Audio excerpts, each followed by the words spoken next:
13টা ত্রুটি আছে, যেই ত্রুটিগুলো থাকলে একটা পশু দিয়ে আপনি কোরবানি করতে পারবেন না। একটা পশুর কয়টা ত্রুটি? 13টা। এই 13টা ত্রুটি যদি আপনার পশুর মধ্যে পাওয়া যায় তাহলে সেই পশু দিয়ে কোরবানি করা কোনোভাবে জায়েজ হবে না। 1 নম্বর, এমন পশু আপনি নির্বাচন করেছেন যে চোখে দেখে না, কানা, মানে অন্ধ পশু দিয়ে কোরবানি হবে না। আপনি বলবেন হুজুর বুঝে কিভাবে? চেক করে নেবেন। খাবার দূরে ধরবেন, যদি দেখেন খাবারটা দূরে দেখেই গরুটা হামলে পড়তেছে খাবারটাকে গ্রহণ করার জন্য, এই পশু দিয়ে কোরবানি করা যাবে। আর যদি দেখেন ওই ক্যামেরার মতো সামনে আপনি কাঁঠালের পাতা নিছেন, ওর কোনো ফিলিংস নাই, জানবেন কানা, অন্ধ, দেখতে তো ডাগর চোখা, আসলে চোখে দেখে না, এটা দিয়ে কোরবানি করা যাবে না। এটা কিন্তু আপনারা খেয়ালও করেন না। ম্যাক্সিমাম বাংলাদেশের এই ক্রেতারা, গরু ক্রেতা যারা, এরা যায় দেখে যে মোটা কিনা, প্রথমে দেখবে যে মোটা কিনা, গোশত আছে কিনা, ও কানা হোক সমস্যা নাই, এরকম একটা ভাবসাব। তো অনেক মানুষ আছে, সাধারণ মানুষ, যাদের চোখ দেখা যায় আমাদের মতো, কিন্তু আসলে চোখে দেখে না। তো এই জন্য আপনাকে 1 নম্বরে বাছাই করে নিতে হবে যে গরুটা চোখে দেখে কিনা। 2 নম্বর, শ্রবণ শক্তি না থাকা। গরু তো কথা বলতে পারে না, এটা আল্লাহ তাআলা তাকে দেয় নাই, কিন্তু আপনি যখন ওই ডাক দিচ্ছেন, পশুরা কিন্তু ইশারা করলে অথবা ডাক দিলে তখন কিন্তু তাকায়, কোনো সাড়া শব্দ নাই, মানে বয়রা, এরকম কোনো পশু দিয়ে কোরবানি করা যাবে না। 3 নম্বর, অত্যন্ত দুর্বল এবং জীর্ণ শীর্ণ কিছু পশু 20 কদম হাইটা যাইতে পারে না, এরা ধাক্কা ধুক্কা রংপুর থেকে টাইনে নিয়েছে ভাই টাকে করে, এটা চলতেও পারে না, উঠতে পারে না, নড়তে পারে না, কোনো মতে নিয়ে এসে ঢাকার ক্রেতার কাছে খালি ধরা দিতে পারলেই হয়েছে। এরকম জীর্ণ শীর্ণ কোনো পশু দিয়ে কোরবানি করা যাবে না। 4 নম্বর, এই পরিমাণ ল্যাংড়া যে জবাইয়ের স্থান পর্যন্ত হেঁটে যেতে অক্ষম, মানে পশুটা চলতেই পারে না, একেবারে পড়ে গেছে। আপনি কিনে নিয়ে যাচ্ছেন পশুটাকে কোরবানির জন্য, রাস্তায় ইনজুরি হলো, পায়ে আঘাত পাইলো, আঘাত পাওয়ার পরে এ পশুটা রাস্তায় পড়ে গিয়ে আর হাঁটতে পারতেছে না, এই পশু দিয়ে কিন্তু কোরবানি করতে পারবেন না, এটা আপনার জন্য জায়েজ নেই। ট্রাক থেকে কিছু হাইওয়ান আছে, আসলে এগুলোকে খুব সুন্দর করে বলার কোনো সুযোগ নাই, মানে সে রংপুর থেকে দাঁড় করায় নিয়ে আসছে গরুটাকে, খেয়াল করেন, অথবা সিলেট থেকে নিয়ে আসছে, রাজশাহী থেকে নিয়ে এসছে, 12 ঘন্টা 14 ঘন্টা পর্যন্ত গরুটা দাঁড়ায় থাকে এই ট্রাকের উপরে। নিয়ে আসার পরে একটু যে স্থিরভাবে নামাবে গরুটাকে, ওই সুযোগ নাই, ফুটবলের মতো নামায়, নামানোর পরে কোনোটা মরে যায়, কোনোটা পা ভাঙে, কোনোটা পিঠ কাটে, এরকম কিন্তু হয়, এটা জায়েজ নাই, হারাম। রাসূল আকরাম সাল্লাল্লাহু আলাইহি ওয়াসাল্লাম কি বলছেন?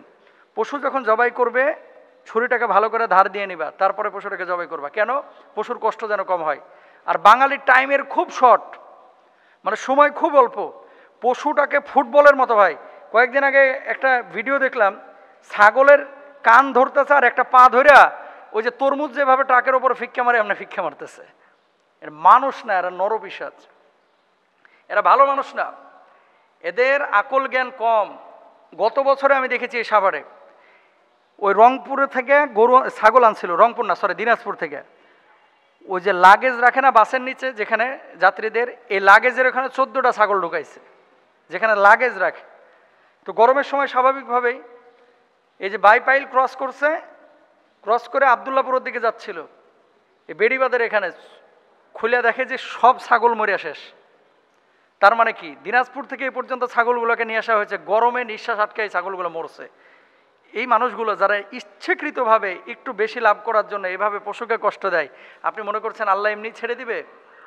মনে রাখবেন, কুকুরকে পানি পান করানোর কারণে একজন নর্তকী জান্নাতে যাবে, আবার একজন আবেদা ভালো মানুষ, আবেদ মানুষ বিড়ালকে হত্যা করার কারণে জাহান্নামে যাবে। তা আপনি এতগুলো ছাগলকে যে ইচ্ছাকৃতভাবে উদাসীন হয়ে হত্যা করলেন, আল্লাহর আদালতে কিন্তু আপনাকে দাঁড়ানো লাগবে। এগুলো খেয়াল রাখতে হবে প্রিয় ভাইরা আমার। তারপরে আসেন, লেজের বেশিরভাগ অংশ কাটা। কোরবানির হাটে দেখবেন যেগুলো একটু ত্রুটিযুক্ত, এগুলোর দাম একটু কম, ধরেন 5,000 কম, 10,000 কম, তো এরা চিন্তা করে যে দূর 5,000 টাকা কমে তো পাইছি, লেজ একটু কাটা হলে সমস্যা কি, কোরবানি কিন্তু হবে না। এই 5,000 টাকার জন্য এটা মোবাইল ফোন না যে চালায় নেব না, একটু দাগ পড়ছে তাই কি হয়েছে। গরুটা কোরবানির, এটা মোবাইল ফোন না যে একটু দাগ পড়ছে কি হয়েছে চালায় নিব না, এটা চালায় নেওয়ার জিনিস না, যেভাবে হাদিসে আছে সেভাবে মানতে হবে। তারপর আসেন, জন্মগতভাবে কান না থাকা। কিছু গরুর জন্মগত আছে যে কান নাই, এ কোরবানি দেওয়া যাবে না। তারপরে 7 নম্বর, কানের বেশিরভাগ কাটা, কোরবানি দেওয়া যাবে না। গোড়া সহ শিং উপড়ে যাওয়া, শিং উপড়ে গেছে, কোরবানি দেওয়া যাবে না। পাগল হওয়ার কারণে ঘাস পানি ঠিকমতো না খাওয়া, কোরবানি দেওয়া যাবে না। তারপরে বেশিরভাগ দাঁত না থাকা, রোগের কারণে স্তনের দুধ শুকিয়ে যাওয়া, ছাগলের 2টি দুধের যে কোনো একটি কাটা, গরু বা মহিষের 4টি দুধের যে কোনো 2টি কাটা কেটে ফেলেছে বা কোনো কারণে আঘাত লেগে পড়ে গেছে, স্তনের দুধ, এই যে স্তনের যে ইটা আছে স্থানটা, এটা যদি কেটে যায়, এটা দিয়ে কোরবানি করা যাবে না। কিন্তু আমরা এই জিনিসগুলো না দেখে শুধু দেখি কি যাওয়ার পরে গরুটার গোশত আছে কিনা, নিজ খেয়াল করার টাইম নাই, পেটে বাচ্চা আছে কিনা, এগুলো অনেকে খেয়াল করে না। তো এগুলো খেয়াল করবেন, আল্লাহ তাআলা আমাদের বোঝার তৌফিক দান করুন।